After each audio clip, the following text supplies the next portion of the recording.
Okay, just got back from seeing Venom, Let There Be Carnage, and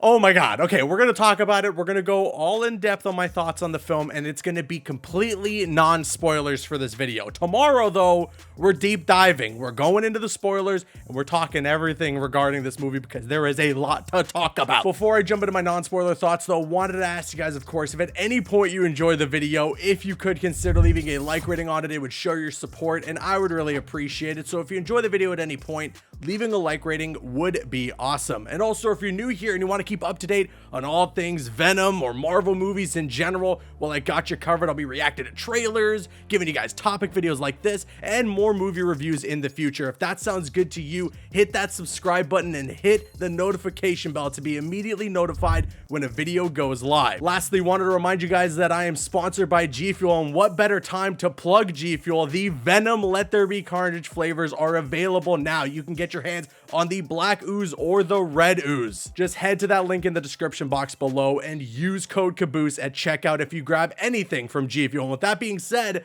let's get into my non-spoiler thoughts for Venom, Let There Be Carnage. I'd like to preface all this by saying that I'm actually not the biggest fan of the first film. I don't really like Venom being an anti-hero. I much prefer him to be a villain, which is why I'm really looking forward to Marvel Spider-Man 2, as it looks like he's gonna fully adopt that villain persona, being that monster, that scary villain that you fear. And I wasn't the biggest fan of the fact that the first movie really wanted to lean into him being almost a hero. So going into the second film and knowing that Carnage was gonna be the villain, I was expecting that there was going to be more of that. However, I will say that this movie does a great job at not taking itself seriously. I'm going to break this movie up in 3 factors, and the first of that is going to be story, which is pretty loose. There really isn't much here, but I think that is actually a good thing. This movie is 90 minutes, it's tight, it's action-packed, and it doesn't waste any time. It introduces the character of Eddie Brock and Venom talking to Cletus Kasady, and although I don't want to spoil it, hook or by crook, we see that Cletus ends up becoming Carnage, and carnage ensues. There's other characters at play. You know, you got Shriek, who's in a relationship with Cletus Kasady, and it's also very faithful to the comic books, and then there's Detective Mulligan, who's just trying to figure out what's going on between Eddie, between Cletus, and just everyone. And that's really about it. Again, there isn't too much story here. I will say what there is pretty faithful to the comic books, which I'm happy with, but for the most part, there's not a lot for you to chew on. It's not your average ordinary MCU film that's got a deep, rich history. It's just Venom and Carnage fighting each other, and it's good popcorn fun in that regard. But now let's jump in and talk about the characters. And first off, I want to start with Venom, Eddie Brock. I think the relationship that they have in this movie is put on display in a great way. It's very comedic. There's a lot of body humor that is shown off from Tom Hardy, and I think he pulls off a really good performance this time around. The first movie only hinted at this and only gave us a really small sample sizing, whereas in Venom Let There Be Carnage, they've been together, Venom and Eddie, for a long while at this point. They know how each other tick, they know what pisses each other off, and they piss each other off often. Some of the funniest parts in the movie that brought the biggest laughs in theater are between Venom and Eddie, and the way that they essentially hate each other, but as well the way that they love each other. There's a bit of love there. You can tell that they care and they want to make sure that each other is safe, and it was actually really interesting and almost compelling. And love plays a pretty big theme in this movie, as that carries with Cletus Kasady and his relationship with Shriek. It's very faithful, almost one-to-one with the origin in the comic books, especially for Cletus Kasady, and Woody Harrelson is just chewing up the scenery in this movie. I loved him as Carnage. It was almost coming to the point where when we were cutting to Eddie or any of the other side characters that are in this film, I was just waiting till we got back and got to see more of what Carnage and Cletus Kasady are capable of. And for a character that is essentially a serial killer hell-bent on just destroying everything, he has this emotional core. I don't think he's relatable in any way, and I'm not going to sit here and say that what he did was okay, but you can look at what he's trying to do and you can see the relationship that he's in with Shriek and understand that at the end of the day, everything he's doing is in the name of love. And then there's, you know, Eddie's ex-fiance, Anne, played by Michelle Williams, and her current fiance, fiance in Dan, who's just the nicest guy on the planet,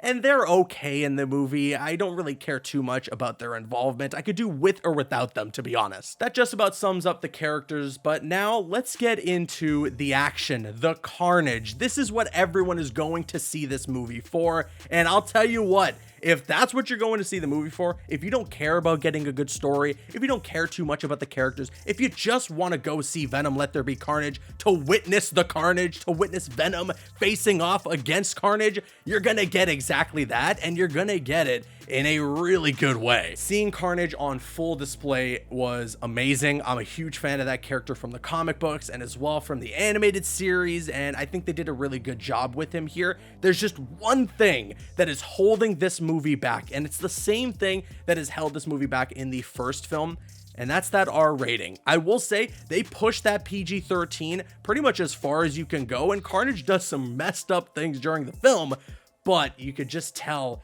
it would have been that much better if the movie was rated R. They would have been able to showcase Carnage in all of his glory, similar to what they did with Wolverine and Logan. Being able to showcase that character of Wolverine in a rated R setting is just better, and I feel like it's a missed opportunity for them not to have made this film rated R and instead go with a PG-13, because you could just feel during some scenes, especially with Carnage, they're holding back ever so slightly due to the rating. But the fight scenes are great, the CGI is really well done, and this time around, finally, you can actually distinct who is who. It's not just a dark gray symbiote facing off against a black symbiote, it is a red symbiote in Carnage facing off a black symbiote in Venom, so you can tell what's going on. You can have a bit of an understanding about who's who and who's where and who's getting hit, who's getting beat up, and all that fun stuff. I think it was great. Listen, by no stretch of the imagination is Venom Let There Be Carnage an incredible movie. It's not up there as one of the best comic book movies of all time. It really doesn't hold a candle to any of the top tier MCU films or even any of the previous Sony Marvel films. But what it is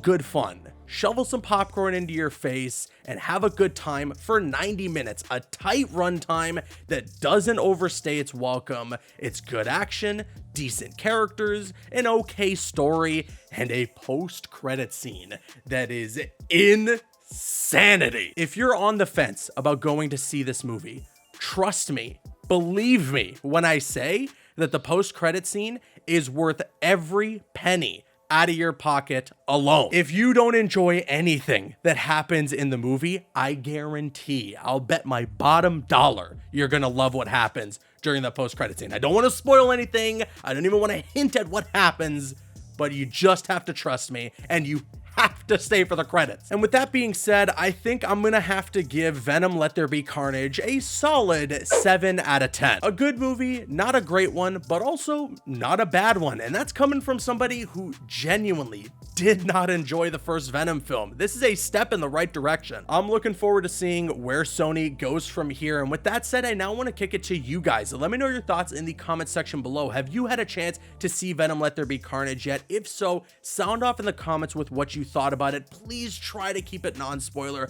I'll keep an eye on the comments as well to hopefully snipe some spoilery comments from you guys. I'll talk full spoilers in the post-credit scene and everything tomorrow, so keep an eye out on that. But yeah, sound off in the comments below, and of course, if you enjoyed today's video, if you could consider leaving a like rating on it, it would show your support, and I would really appreciate it. I'm Caboose, and you can click on screen to make your way to one of the other videos on the channel, or you can click my logo to subscribe to the channel if you haven't already. You can also follow me on Instagram and Twitter. Those links are going to be in the description. Drop a like if you enjoyed, leave a comment if you have an opinion, and subscribe if you're new.